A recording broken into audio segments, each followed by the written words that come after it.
And it goes a little something like.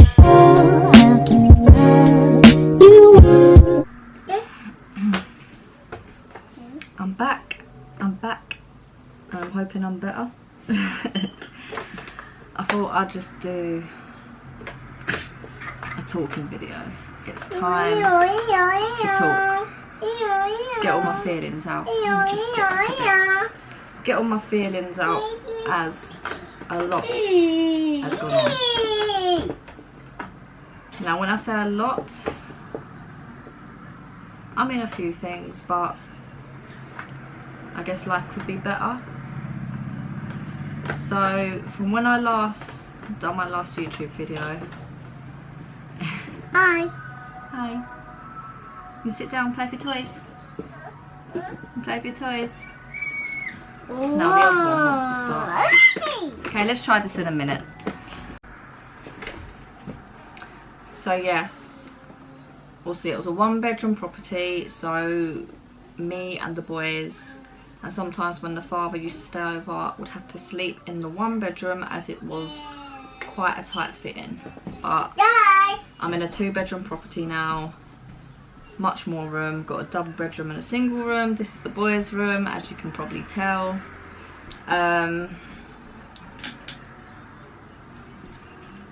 But before I moved into this property, this is where my life just takes one big dip. So we're talking about February now, around the 3rd of February. I had a message from my grandparents to say my mum had gone into hospital. And obviously was all a bit confused why, kind of thing, but from what I know is she went to stand up to go to the toilet and she just collapsed, so her partner rang her an ambulance, and then they was doing the tests and stuff, so they was going to take her to the hospital because obviously passing out. As soon as they put her back into the back of the ambulance, she started fitting, and my mum doesn't have any history of epilepsy or nothing. And then so they were doing tests on her at the hospital all day. Certain ones she turned down, like the full body scan, because of her anxiety, and I understand that, I respect that, whatever. So I was all confused still what was going on. But then she was still fitting throughout the day. And I was like, okay, this is getting weird now, kind of thing.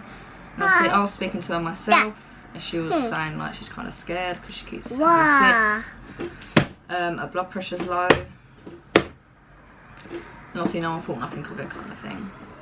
And then she was speaking to my grandparents, which is her dad, throughout the night, kind of thing. They're checking up on her. She was saying she's being sick as well. My granddad said to let the nurses know. And this is where the NHS neglected her. They were ignoring her. She was calling out for them. They was ignoring her. She was pressing a buzzer. They weren't doing nothing. This is QE Hospital, by the way. So she was still throwing up, obviously, and in the total she had like several seizures. In the end they were starting to treat her for epilepsy, and now she don't, obviously I told you earlier, she don't have epilepsy.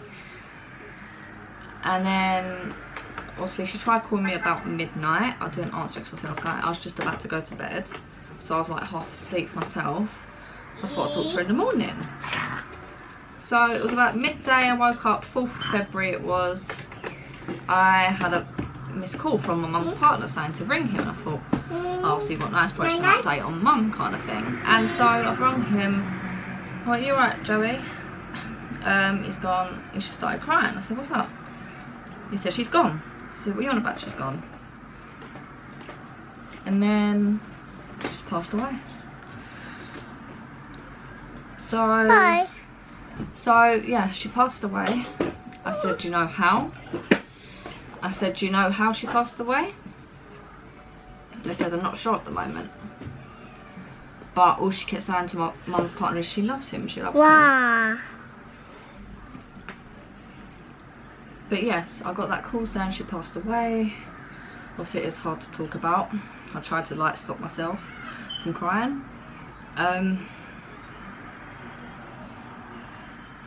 So we spoke to the doctors because my family went up there to see her. Obviously I was too distraught at the time, so I literally just ran into my partner and said, mum's dead while he's in the bath. He was shocked. My sister was shocked. She started throwing up. Her face just dropped. And then my family called me back after the doctor spoke to them. They said the only thing that could kill that instant is a blood clot. Now, my mum, she did go through a bit of depression after her last child, and she couldn't seem to fight her way back out of this depression hole. She tried, but she just couldn't. And then, so she wasn't really moving around a lot. She wasn't as active, and this probably went on for about a year. So obviously was all a bit confused, was like, a blood clot, why, kind of thing. Like, even the doctor said they were shocked because she results were coming back healthy and she was fine. Like, so they left it to the coroner's hands.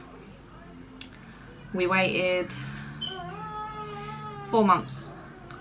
4 months for the autopsy results to come back. I'm not going to go into detail about that because it was quite gruesome, but we wasn't allowed to see her at the chapel of rest because she looks that bad in such a state. And it confirmed it was a blood clot, a really large blood clot, to the point if they did find it anytime sooner, they probably wouldn't have been able to save her because it was that massive. It had travelled up from her calf all the way up to her chest. So I'm guessing she had her last seizure and just never woke up from that point on, because from when my mum's partner phoned me, they was trying to resuscitate her, which they couldn't end up saving her. So obviously we waited, like I said, 4 months to get the results, which confirmed it was a blood clot. At first we didn't know if it was proper negligence, but it still kind of is, because it's still in the coroner's hands and they're going to take it further, because at this point someone was responsible for why they didn't find that blood clot sooner or later, kind of thing. Sooner than later, sorry. So yeah, she left behind 6 of us children. The youngest turned 1 a week after she died. Her other youngest is turning 5 this month. And then obviously the rest of us, obviously I'm the oldest. But it just breaks my heart really, not knowing, just knowing that the youngest, the little one's not going to grow up with that, knowing who her mum was. And the 5-year-old, I'm surprised she hasn't asked a lot of questions because she was close with mum. But it just seemed like things must happen for a reason, because I saw her a week before she died, and normally she looks after, like, has my kids for a few hours, but she straight away she was like, I don't feel well, and that's not like her, kind of thing. She would even get out of breath just climbing up a tiny brick wall. You could tell it in her face, kind of thing. So I'm thinking the blood clot was there for quite a little while, which finally got her in the end.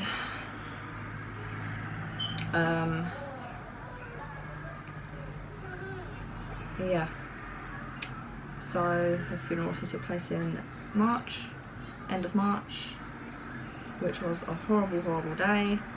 Her birthday has just gone. It was the 8th of August. That was also horrible because it just felt like I was bringing it back. Ended up breaking down. And then it's just yeah, so that has happened. That's the most traumatic thing. So I was dealing with my mum passing while also moving into my new property, and I was getting really stressed, I was getting upset. I was trying to juggle both things. So then the next final thing is obviously the next final thing is obviously the reason I've also took a break from YouTube is it's just one of those things I've been trying to figure out what I want best for my life. Like, do I want to do wax melts and that kind of DIY, or do I want to do YouTube? So I've just been kind of flicking back and forth, but also I took the break from YouTube after family events that have been happening. and so I'd still do wax melts, but I'm also coming back to YouTube.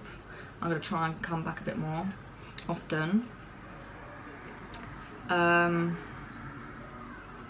also forgot to say my mum was only 39. Yeah, she's very young, 39. Not an age to go. But yeah, stuff happens, I guess. But yeah, back to me. Could be better. But yeah. So apart from that, really, nothing's been really happening. I've been going to play groups as usual with my kids. At the moment, London's got a massive heat wave. I'm not coping well with that. So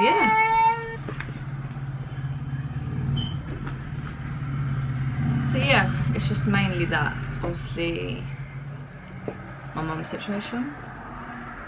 It's just going to be difficult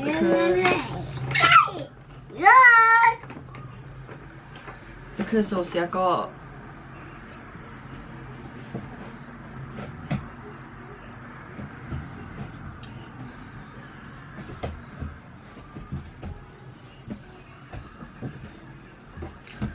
the boys' joint party coming up.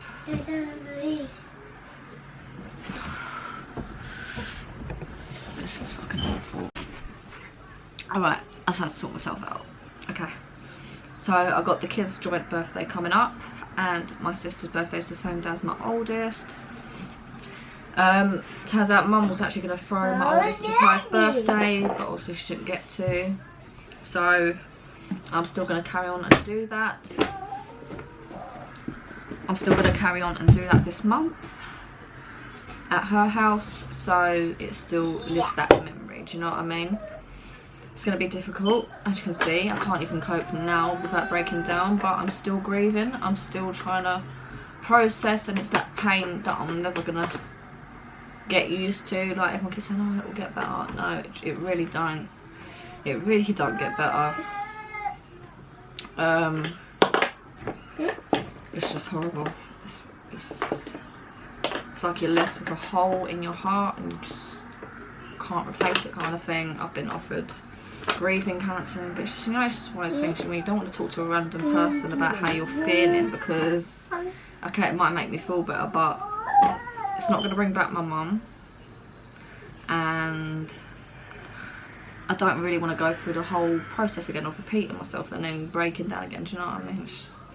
It's just horrible. Hi. But yeah, I think that is it for now, before I start breaking down even more.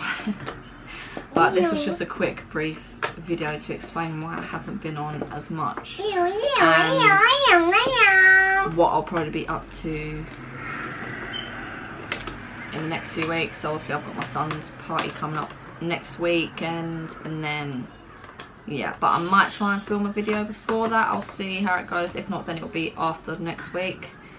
But yeah, I hope you enjoyed, and I'll see you in my next video. Remember to like, thumbs up, like, subscribe, and I'll see you in my next video.